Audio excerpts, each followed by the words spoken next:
ശ്രീകൃഷ്ണ അവതാരം കാളിയമർദ്ദനം.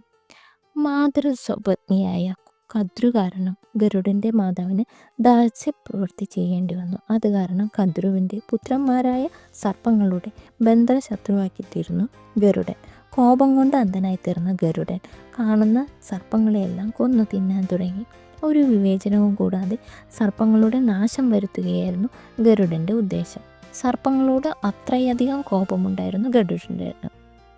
ഭയഭ്രാന്തരായ സർപ്പങ്ങൾ ഗരുഡനിൽ നിന്ന് രക്ഷ നേടാൻ എന്താണ് വഴിയെന്ന് ആലോചിച്ചു.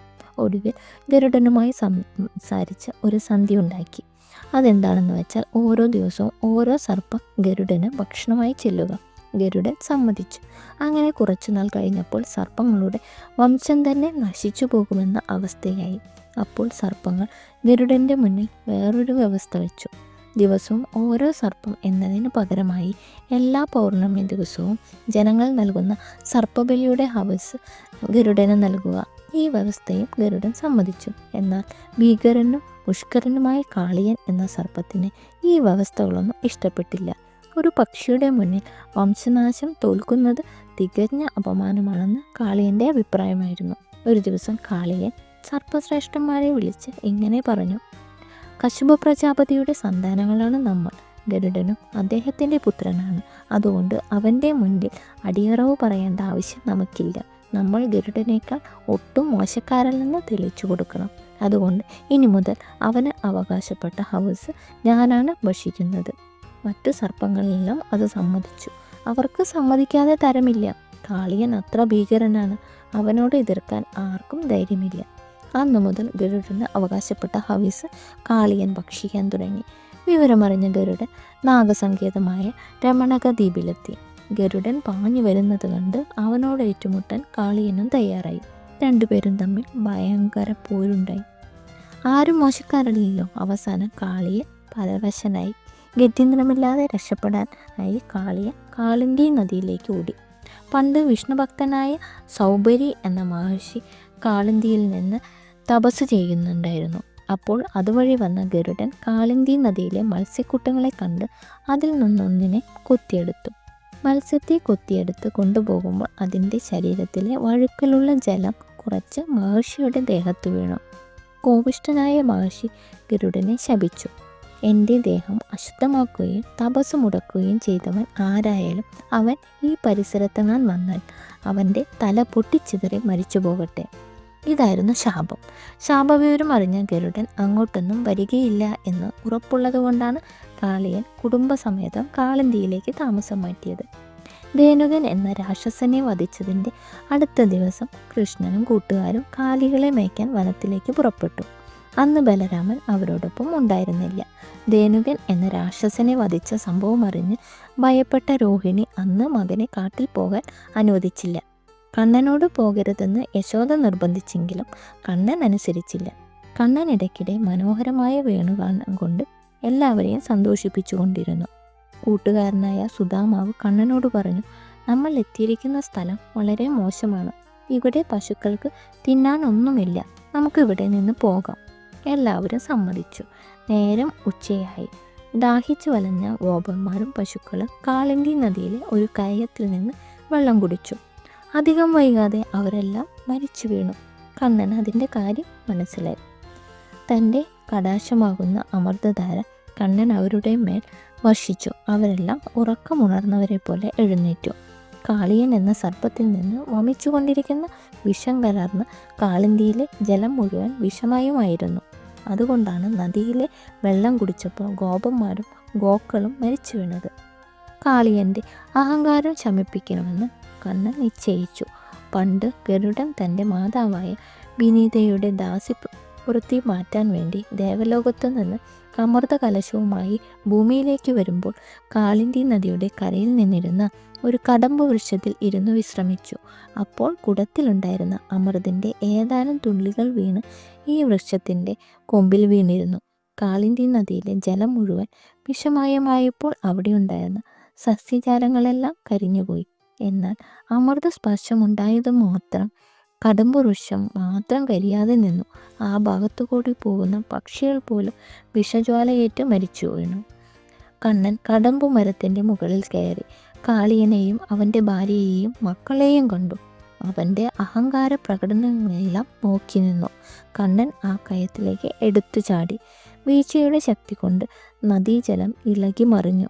തൻ്റെ വാസസ്ഥലത്തിന് എന്തോ ഇളക്കം സംഭവിച്ചതുപോലെ കാളിയന് തോന്നി. എന്തായാലും അവനെ ഒന്ന് പേടിപ്പിച്ചു കളയാം എന്ന് കരുതി കാളിയൻ തൻ്റെ ഫണങ്ങൾ ഉയർത്തി ശക്തിയായി ഒന്ന് ചീറ്റി. ജലത്തിൽ വലിയ തിരമാലകളുണ്ടായി. എന്നാൽ കണ്ണൻ അത് വകവയ്ക്കാതെ ജലത്തിൽ നീന്തിക്കൊണ്ടിരുന്നു. തൻ്റെ ശക്തി എതിരാളിക്ക് ബോധ്യപ്പെട്ടിട്ടില്ലെന്ന് മനസ്സിലായപ്പോൾ കാളിയൻ കണ്ണൻ്റെ മർമ്മങ്ങളിലെല്ലാം കടിച്ചു. ഫണങ്ങൾ കൊണ്ട് അടിക്കാൻ തുടങ്ങി. എന്നിട്ടും അവന് കുലുക്കമില്ല എന്ന് കണ്ടപ്പോൾ തൻ്റെ ഉടൽ കൊണ്ട് ആ ബാലനെ വരിഞ്ഞു മുറുക്കി. കുറെ നേരത്തേക്ക് കണ്ണൻ പ്രതികരിക്കാനാവാതെ കിടന്നു. ഗോപന്മാർ അതെല്ലാം കണ്ട് നിലവിളിക്കാൻ തുടങ്ങി. പശുക്കളും പുല്ല് തിന്നാതെ നിന്ന് കണ്ണീരൊഴുക്കി. പതിവ് സമയം കഴിഞ്ഞിട്ടും ഗോപന്മാരെയും പശുക്കളെയും കാണാതായപ്പോൾ യശോദയും നന്ദഗോപരും എല്ലാവരെയും കൂട്ടി കാളിന്തി തീരത്തേക്ക് എത്തി.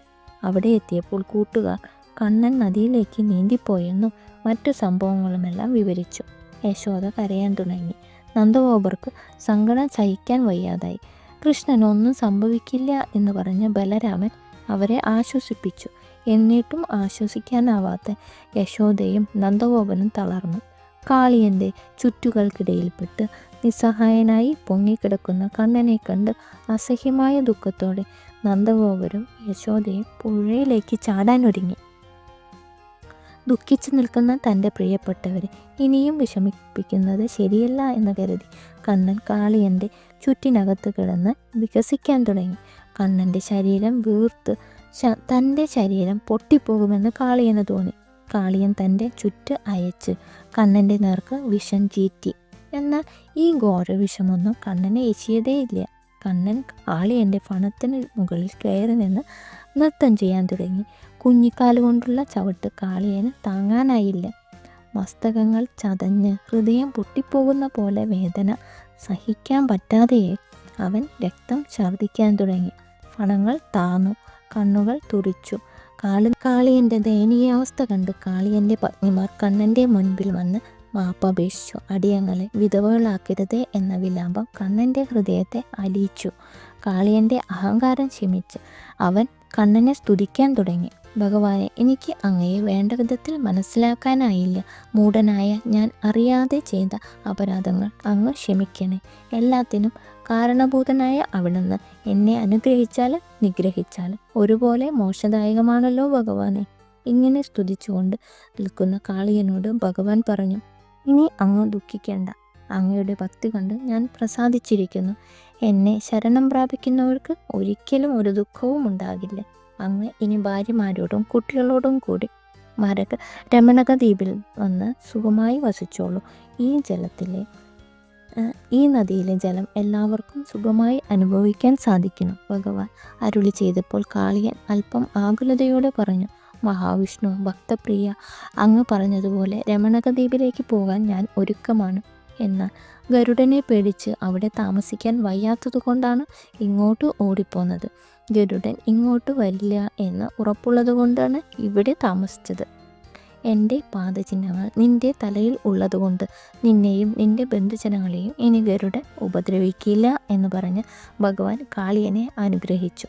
ഭഗവാനെ ധ്യാനിച്ച് മനസ്സിലുറപ്പിച്ച് കാളിയനും ബന്ധുക്കളും രമണക ദ്വീപിൽ ചെന്നിറങ്ങി സുഖമായി ജീവിക്കാൻ തുടങ്ങി.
ശ്രീകൃഷ്ണ അവതാരം കാളിയമർദ്ദനം.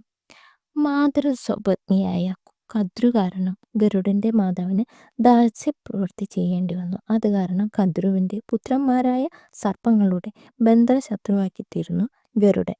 കോപം കൊണ്ട് അന്ധനായി തീർന്ന ഗരുഡൻ കാണുന്ന സർപ്പങ്ങളെയെല്ലാം കൊന്നു തിന്നാൻ തുടങ്ങി. ഒരു വിവേചനവും കൂടാതെ സർപ്പങ്ങളുടെ നാശം വരുത്തുകയായിരുന്നു ഗരുഡന്റെ ഉദ്ദേശം. സർപ്പങ്ങളോട് അത്രയധികം കോപമുണ്ടായിരുന്നു ഗരുഡന്റെ.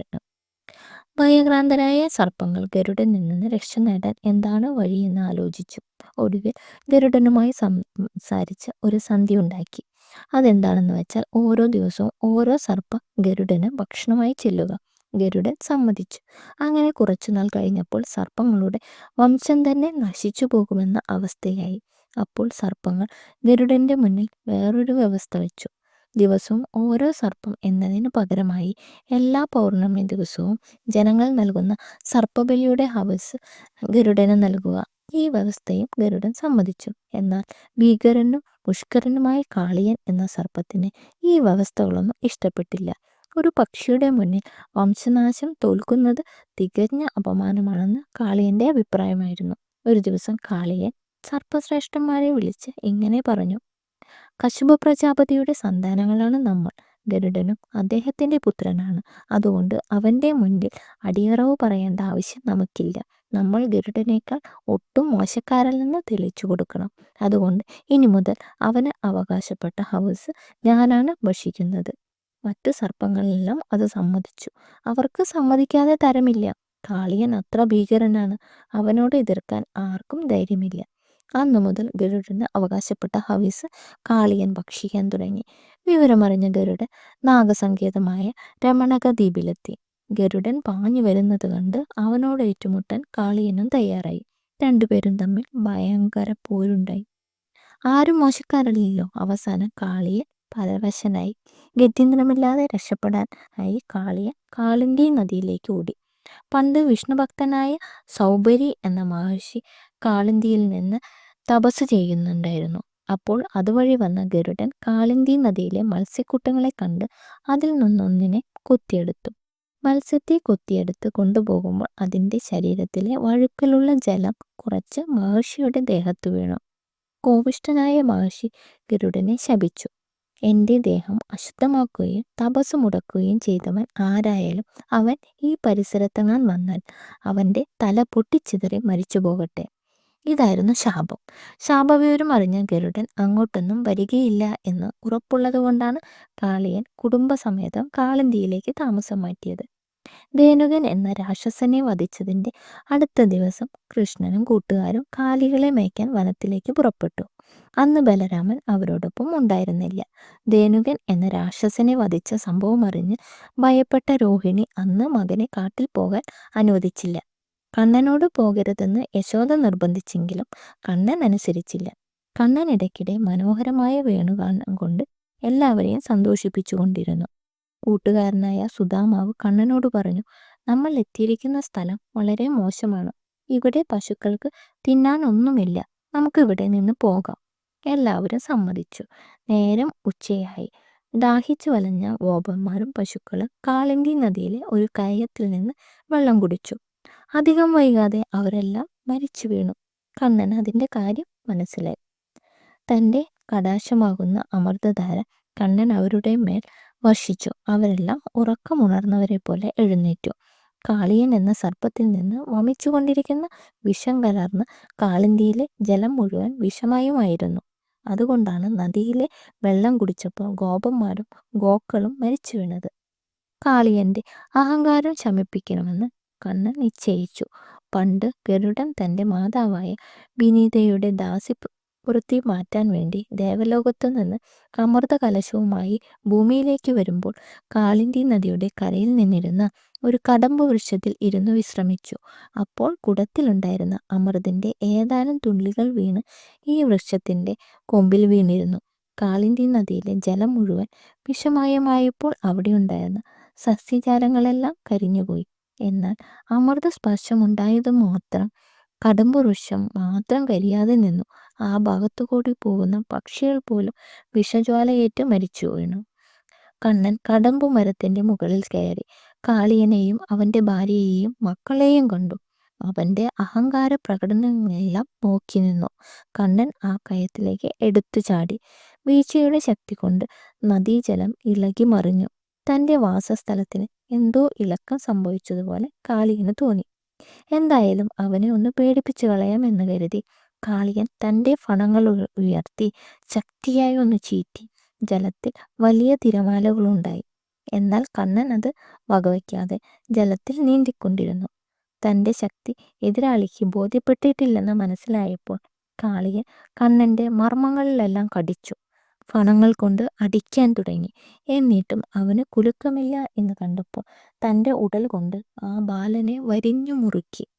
കുറെ നേരത്തേക്ക് കണ്ണൻ പ്രതികരിക്കാനാവാതെ കിടന്നു. ഗോപന്മാർ അതെല്ലാം കണ്ട് നിലവിളിക്കാൻ തുടങ്ങി. പശുക്കളും പുല്ല് തിന്നാതെ നിന്ന് കണ്ണീരൊഴുക്കി. പതിവ് സമയം കഴിഞ്ഞിട്ടും ഗോപന്മാരെയും പശുക്കളെയും കാണാതായപ്പോൾ യശോദയും നന്ദഗോപരും എല്ലാവരെയും കൂട്ടി കാളിന്തി തീരത്തേക്ക് എത്തി. അവിടെ എത്തിയപ്പോൾ കൂട്ടുകാർ കണ്ണൻ നദിയിലേക്ക് നീന്തിപ്പോയെന്നും മറ്റു സംഭവങ്ങളുമെല്ലാം വിവരിച്ചു. യശോദ കരയാൻ തുടങ്ങി. നന്ദഗോപർക്ക് സങ്കടം സഹിക്കാൻ വയ്യാതായി.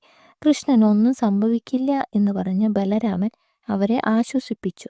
എന്നിട്ടും ആശ്വസിക്കാനാവാത്ത യശോദയും നന്ദഗോപനും തളർന്നു. കാളിയന്റെ ചുറ്റുകൾക്കിടയിൽപ്പെട്ട് നിസ്സഹായനായി പൊങ്ങിക്കിടക്കുന്ന കണ്ണനെ കണ്ട് അസഹ്യമായ ദുഃഖത്തോടെ നന്ദഗോപരും യശോദയും പുഴയിലേക്ക് ചാടാനൊരുങ്ങി. ദുഃഖിച്ചു നിൽക്കുന്ന തൻ്റെ പ്രിയപ്പെട്ടവരെ ഇനിയും വിഷമിപ്പിക്കുന്നത് ശരിയല്ല എന്ന് കരുതി കണ്ണൻ കാളിയന്റെ ചുറ്റിനകത്ത് കിടന്ന് വികസിക്കാൻ തുടങ്ങി. കണ്ണന്റെ ശരീരം വീർത്ത് തൻ്റെ ശരീരം പൊട്ടിപ്പോകുമെന്ന് കാളിയന് തോന്നി. കാളിയൻ തൻ്റെ ചുറ്റ് അയച്ച് കണ്ണന്റെ നേർക്ക് വിഷം ചീറ്റി. എന്നാൽ ഈ ഘോര വിഷമൊന്നും കണ്ണനെ എച്ചിയതേയില്ല. കണ്ണൻ കാളിയന്റെ ഫണത്തിന് മുകളിൽ കയറി നിന്ന് നൃത്തം ചെയ്യാൻ തുടങ്ങി. കുഞ്ഞിക്കാലുകൊണ്ടുള്ള ചവിട്ട് കാളിയന് താങ്ങാനായില്ല. മസ്തകങ്ങൾ ചതഞ്ഞ് ഹൃദയം പൊട്ടിപ്പോകുന്ന പോലെ വേദന സഹിക്കാൻ പറ്റാതെയായി. അവൻ രക്തം ഛർദ്ദിക്കാൻ തുടങ്ങി. ഫണങ്ങൾ താന്നു, കണ്ണുകൾ തുറിച്ചു. കാളിന്തിയിലെ ജലം രക്തമയമായി. കാളിയന്റെ ദയനീയാവസ്ഥ കണ്ട് കാളിയന്റെ പത്നിമാർ കണ്ണന്റെ മുന്നിൽ വന്ന് മാപ്പപേക്ഷിച്ചു. അടിയങ്ങളെ വിധവയാക്കരുത് എന്ന വിലാപം കണ്ണന്റെ ഹൃദയത്തെ സ്പർശിച്ചു. കാളിയന്റെ അഹങ്കാരം ശമിച്ച് അവനെ കണ്ണൻ സ്തുതിക്കാൻ തുടങ്ങി. ഭഗവാനെ, എനിക്ക് അങ്ങയെ വേണ്ട വിധത്തിൽ മനസ്സിലാക്കാനായില്ല. മൂഢനായ ഞാൻ അറിയാതെ ചെയ്ത അപരാധങ്ങൾ അങ്ങ് ക്ഷമിക്കണേ. എല്ലാറ്റിനും കാരണഭൂതനായ അവിടുന്ന് എന്നെ അനുഗ്രഹിച്ചാലും നിഗ്രഹിച്ചാലും ഒരുപോലെ മോക്ഷദായകമാണല്ലോ ഭഗവാനെ. ഇങ്ങനെ തന്നെ സ്തുതിച്ചു നിൽക്കുന്ന കാളിയൻ ഭഗവാനോട് പറഞ്ഞു.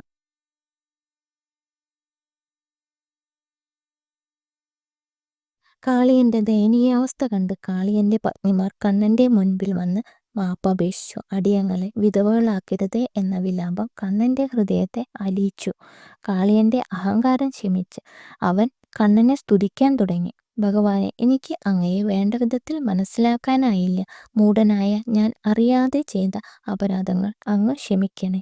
എല്ലാത്തിനും കാരണഭൂതനായ അവിടുന്ന് എന്നെ അനുഗ്രഹിച്ചാലും നിഗ്രഹിച്ചാലും ഒരുപോലെ മോക്ഷദായകമാണല്ലോ ഭഗവാനെ.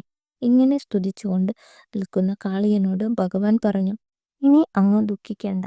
അങ്ങയുടെ ഭക്തി കണ്ട് ഞാൻ പ്രസാദിച്ചിരിക്കുന്നു. എന്നെ ശരണം പ്രാപിക്കുന്നവർക്ക് ഒരിക്കലും ഒരു ദുഃഖവും ഉണ്ടാകില്ല.